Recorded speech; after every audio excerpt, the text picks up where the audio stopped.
I'm going to do this really big thing for God. You know, I said that to myself when I first started my walk. I really felt it. I felt like I was going to do this really big thing for God. You know, I spent so many years away from Him that I just felt like, you know, He must have something big in store. You know, I didn't know if it was going to be something at, you know, at home with my family, if it was going to be something with my friends, but I just felt in my heart that God was going to do this really big thing. So I started coming to a lot of environments, much like this one. See, I wanted to find out exactly, you know, how I needed to prepare for this big thing. So I would go to Saturday morning engage, and I would go to a Monday night engage. I went to every meeting there was.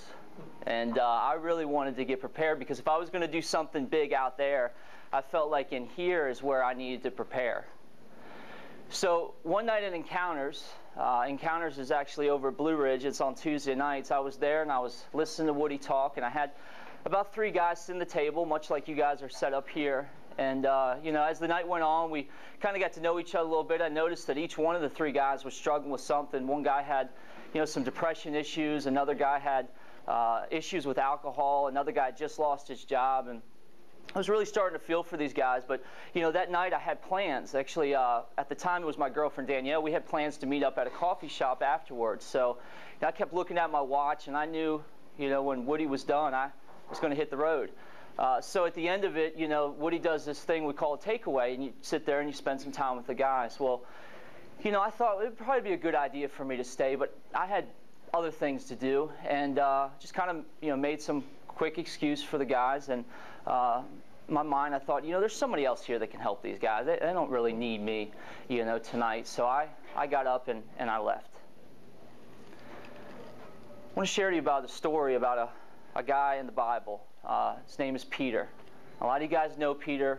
Peter was one of Jesus' 12 disciples. Now, Peter was a guy that, much like us, just kind of an average guy. In fact, he was out, you know, fishing. His trade was he was a fisherman, and Jesus walks up and he says, "Peter, come follow me." So Peter drops his rod, and then he just stops everything he's doing, and he follows Jesus. And we see this character start to develop in Peter. And if you guys remember some of the stories of Peter, Peter was an impulsive guy. I mean, he was ready to jump in and do whatever needed to be done. And, you know, he spoke up a lot. He oftentimes said a lot of the wrong things, but, man, he always got his point out there.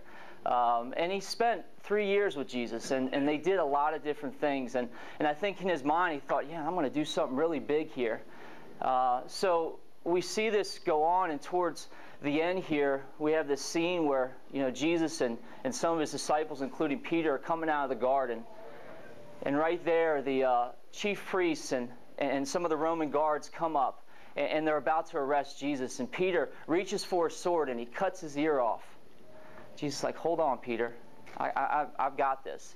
But, you know, Peter was a man of action. You know, he wanted to do something there. But see, Jesus was headed somewhere else. And as Jesus went off, they took him off. And Peter, you know, at a distance, you know, kind of watched this happen. And as he saw Jesus, as he was getting accused of things that he didn't do, as he was getting yelled at and spit at and slapped around, there was Peter watching from a distance. And, you know, as somebody came up, actually a little girl comes up to him and says, "Aren't you the one that was with him earlier?" And he's like, "No." And then somebody else comes up and he denies again. And as we pick up in Luke chapter 22, we see he's standing outside, and he can see Jesus in the distance, and he's standing around a fire. And somebody comes up and says, "Certainly this fellow is with him, for he's a Galilean." And Peter replied, "Man, I don't know what you're talking about." Just then, the Lord turned and he looked straight at Peter. And he remembered what the Lord had spoken to him, that he would deny him 3 times. And Peter went outside and he wept bitterly. So Peter here in this moment is looking at Jesus' eyes and realizing he can't go where Jesus wants him to go. And he basically just right there denies even knowing him, and he walks away. I thought to myself, man, how could a guy that just took a sword and cut a guard's ear off, ready to go to battle with Jesus, is standing there, and a girl's coming up to him, and other people are coming up to him asking if he knows the man, and he says no. And I thought, man, I don't understand. But isn't it just us? Isn't it such a human response? And we do it all day long. I did it that night in Encounters. I looked at these men right in the eye and I said, you know what? I got other things I need to do. This would be a real inconvenience for me to be here right now, see, because I got plans. It would be somewhat of a sacrifice for me because I really want to go do this other thing. So I got up and I left Encounters that night and I walked out the building and I thought to myself, well, I'll just go on with what I got to do. And I got going down the road, and if you guys are familiar with Blue Ridge, you get on right there at the sheets, you get on 460, and I'm going down the road. I'm trying to get to where I need to be, and I'm going pretty fast. I think I was going 65, 70 at the time, and a bunch of deer run out on the road, and one hit my car. And it wasn't to the point where the deer ended up in my lap, but it hit me good enough to make me have to pull off. And as I'm sitting there, I called the insurance company. They said, wait on the police. I'm sitting there, and I'm thinking to myself, man, why am I running so fast? And I started thinking, maybe God's trying to slow me down here. And I really couldn't really put my finger on what he wanted me to do with this, but it became more clear to me as I read something else in the Bible and started to explain to me really what he wanted. And where I found that was the last chapter in John 21. So I'm going to go there now and paint a little picture for you. So Jesus, as we all know, was arrested. He was led away. He was accused. He was put on a cross to die for us. And then he resurrected 3 days. But after that, the first thing that he does, he starts going back to his disciples and appearing to them. And we see this scene in John chapter 21 where the guys are out and they're out fishing one day. And they're not catching anything. And they hear this voice from the beach. And it's Jesus. They don't realize it at the time, but he's like, throw your net over to the other side. So they do, and as they're realizing this, and the guy's talking back and forth, they realize it's Jesus. And Peter, he hears Jesus' voice, and he just jumps out the boat, fully clothed, and starts swimming after Jesus. So here's the scene. Jesus is on the beach, and all the disciples are coming in with all this fish that they've caught, and Jesus has got a little fire going, and he's cooking fish for the guys, and they're having breakfast together on the beach. And I'll pick up right here. So Jesus came, took bread, and gave it to them, and did the same with the fish. When they had finished eating, Jesus said to Simon Peter, Simon, son of John, do you truly love me more than these? Yes, Lord, he said, you know that I love you. Jesus said, feed my lambs. Again, Jesus said, Simon, son of John, do you truly love me? He answered, yes, Lord, you know that I love you. Jesus said, take care of my sheep. The third time, he said to him, Simon, son of John, do you love me? Peter was hurt because Jesus asked him a third time, do you love me? He said, Lord, you know all things. You know that I love you. Jesus said, feed my sheep. Guys, in this moment, I recognize that much like we often do, that we have these opportunities where we think we're going to go off and we're going to do this really big thing for God. And we walk by those really big moments every day. And see, Peter, much like us, didn't want to go down this place that was going to be an inconvenience, that was going to require a little bit of sacrificing, some suffering. But see, Jesus comes back, and you see this picture where he's on the beach, and he's cooking breakfast for these guys, and he's wanting them to know. And you know, guys, I think about it. Jesus, these were his best friends. These were guys that were with him for 3 years, and they all deserted him. He doesn't come back angry. He doesn't come back bitter. He comes back to restore them. Just like that night I sat there and waited for the police to show up for my car. See, Jesus was doing something there, and he's doing something here with these guys, and he's letting them know, look, you go around all the time saying you love me. Peter, you're trying to do all these really big things. But what I care about most, what's most important to me, is these sheep of mine, these flock that are all around you. And guys, I think at the tables we sit here and, man, we have so much going on that we blow by these moments. In fact, I think sometimes we sit here and we know that we're blowing by the moment. We look Jesus right in the eye and we walk out of here. Whether we got to get home to our wives, or we got yard work to do, or we just got something more important. And, you know, staying here and sticking around and talking to one of these guys might be a little bit of an inconvenience for you. In fact, it might cause you to miss out on something that you wanted to do. But Jesus is telling them right here, if you love me, and as I looked at the translation for what love was, he was talking about agape love, a deep, true love.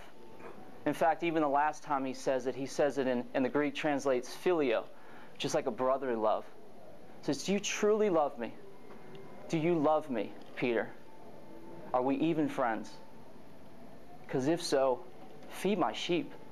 Take care of my lambs. So guys, I got to ask you the question this morning.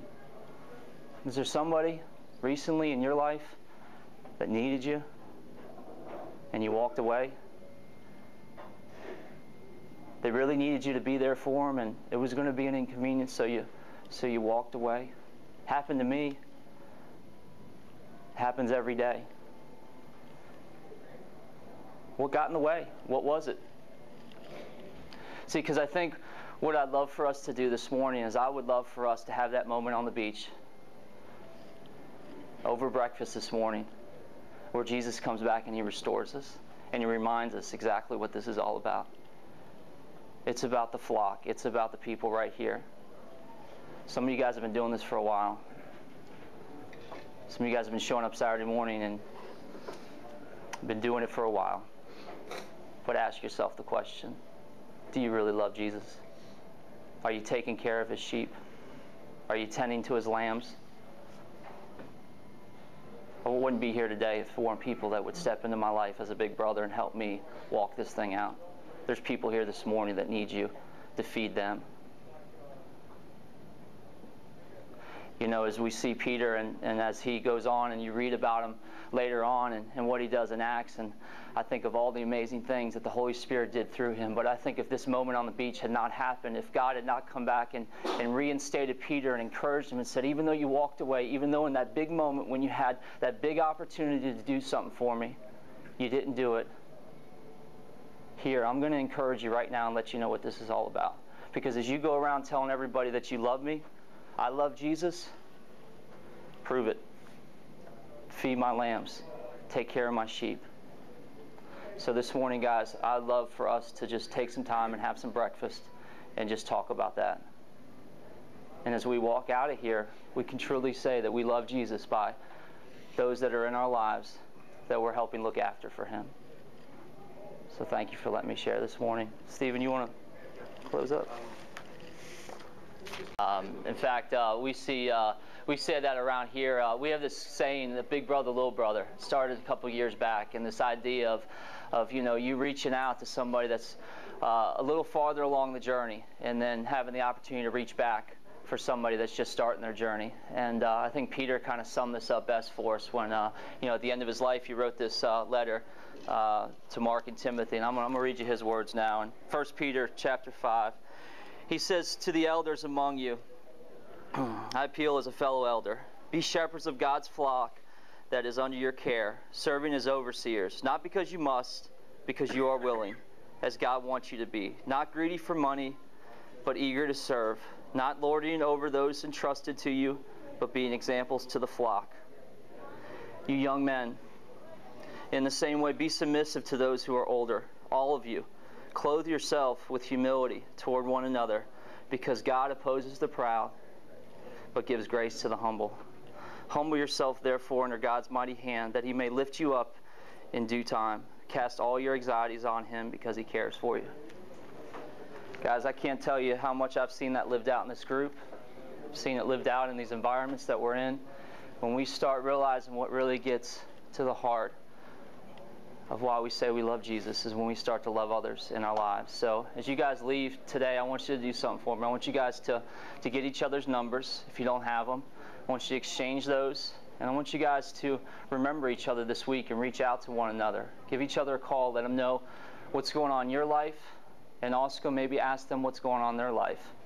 And don't be afraid to move into some of these relationships. Some of the toughest talks at these tables have been some of the best relationships that I ever could have. So thank you guys for letting me share this morning. Woody, would you close up?